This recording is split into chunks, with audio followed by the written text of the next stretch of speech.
Descendants 2 was really dumb. Now, I don't think it's much of a surprise that my expectations for this movie were pretty low. I wasn't really a fan of the first movie. I kinda felt stupid after watching it, so I came into this movie knowing that I wasn't going to enjoy it.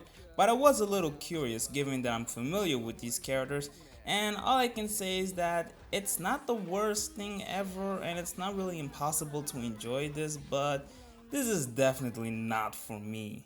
So the first thing that turned me off about this movie right around the beginning was the music. If there's one thing I really don't like is listening to cheesy slash goofy musical score during a quote unquote funny scene, which is supposed to imply that the scene is humorous, which becomes even more annoying when the scene's not even funny at all. Then there are also dance numbers that for some reason are mostly EDM tracks. I seriously don't understand why these Descendant movies feel the need to add electronic dance music, though it was much worse in the second movie. This is a story about fairy tale characters and a girl who's struggling to maintain her princess-like personality and having identity crisis. How can you correlate that with electronic dance music? It was even more inappropriate when these songs were somehow meant to serve as a method of showing and fleshing out what the characters are thinking and feeling, like most musicals, but how am I supposed to feel that with a song that was specifically designed to make people dance? The acting was mostly unbearable. Dove Cameron was fine right until it was time for her to cry, and I'm sorry, I'm sure she did her best, but she really sucks at crying. Although I have to say that during the scenes that took place in Orodon, the acting was somewhat tolerable. The real torture was during the scenes that took place in the Isle. The performance of some of those actors were seriously some of the most uncomfortable performances I'd ever experienced. The special effects ranged from passable to really bad. The fight scenes that occurred were very bland, the choreography felt very amateur, and the camera work felt lifeless and not very exciting. But if you ask me, the real problem this movie has is that it is home to some really stupid moments, which I'll have to dive into spoilers to explain why, so if you haven't seen this movie, skip to this minute mark. You've been warned. Now, before we start following the main story, let me first address this one scene where this character called Lonnie won a game of fencing against Jay, but she couldn't enter the team because she was a girl. Okay, for starters, how did she even manage to compete with Jay to begin with?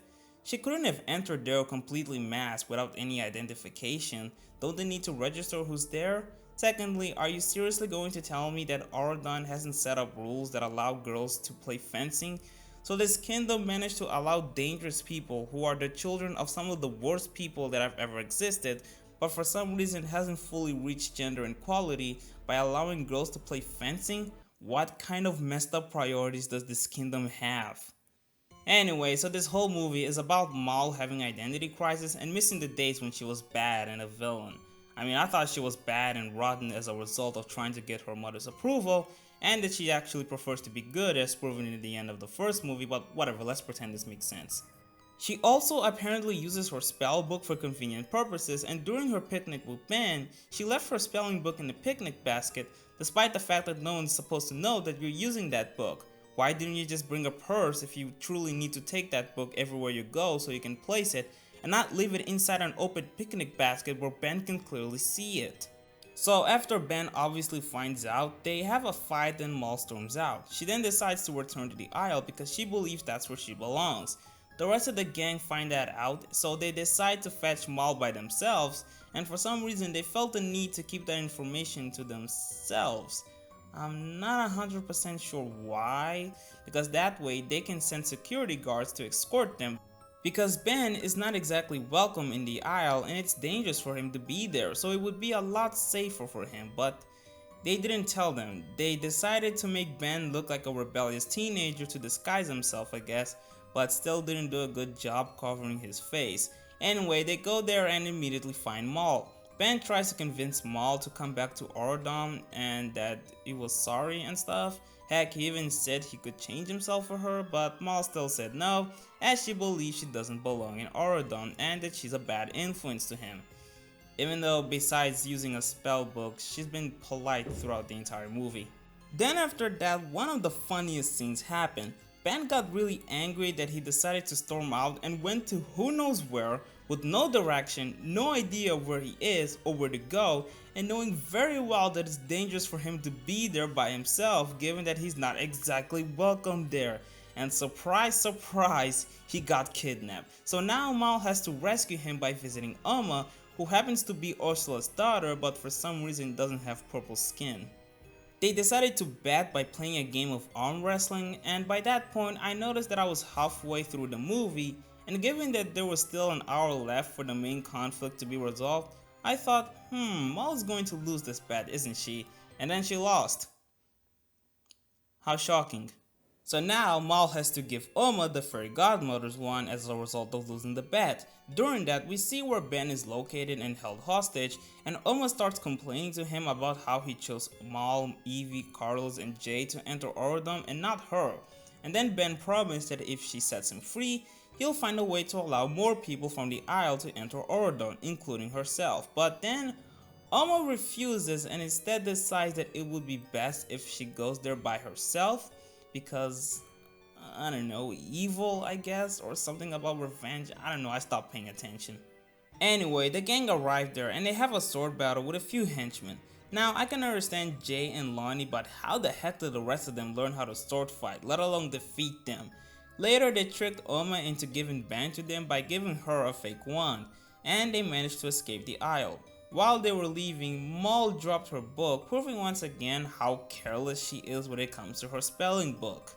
After they return to Auradon, Mal and her gang start having a girl talk, and no, this isn't me making fun of them, this is what they actually call a conversation. And for some reason they started talking about whether Ben accepts Mal for what she is, and that they were not meant to be together if otherwise. Why the heck are we talking about this? I thought Ben made it clear back in the Isle that he was sorry for how he reacted and that he was even willing to change himself to satisfy Mal. He even confessed his love or something. You do know that if you want Ben, you can just get him, like right now. Why the heck are we talking about this? Also, I think this was right around the time when for some reason Mal changed from returning to the Isle because she didn't feel like she belongs in Auradon to returning to the Isle because she's afraid she's not a match with Ben when it came to her motivation. So the special public dance event finally happens and something interesting happens. Ben shows up with Oma and for what it seems he wants to start a relationship with her. Now immediately after I witnessed that, I thought about that scene where Mal dropped her spelling book, which was very clear that it was going to be reincorporated later in the movie. So I was just thinking, oh, it's obvious that Oma casted a love spell on Ben.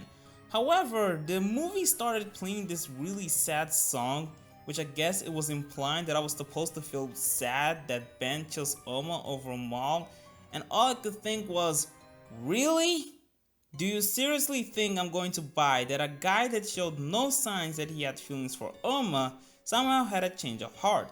Well, that was probably what the movie was going for because we actually got to witness a few scenes where Mal's friends started to console her, including Ben's parents, and it sounded very serious, which for me felt like the movie was just insulting my intelligence.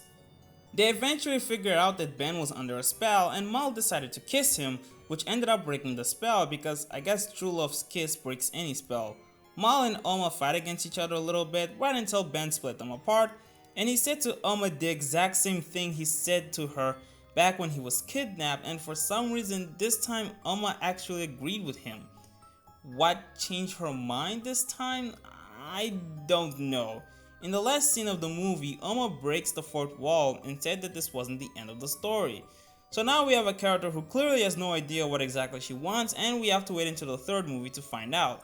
It was annoying the first time you did it, and it's just as annoying here. Oh look, a talking dog. That brings me fond memories. So that's Descendants 2, folks. Even though this movie was clearly not for me, it still wasn't really the worst thing ever. I mean, I got to see exactly what I thought I would get, so I can't really say I was disappointed. Also, the story felt focused and well paced, every scene seemed to serve a purpose, the characters had easy to understand motivations, with Mal and Oma being debatable, and I would be lying if I said the characters were unlikable. I mean, I felt happy and satisfied that the little girl managed to be transferred to Auradon like she always wanted, so Clearly the movie did something right. So if you like the first Descendants, you should check this out.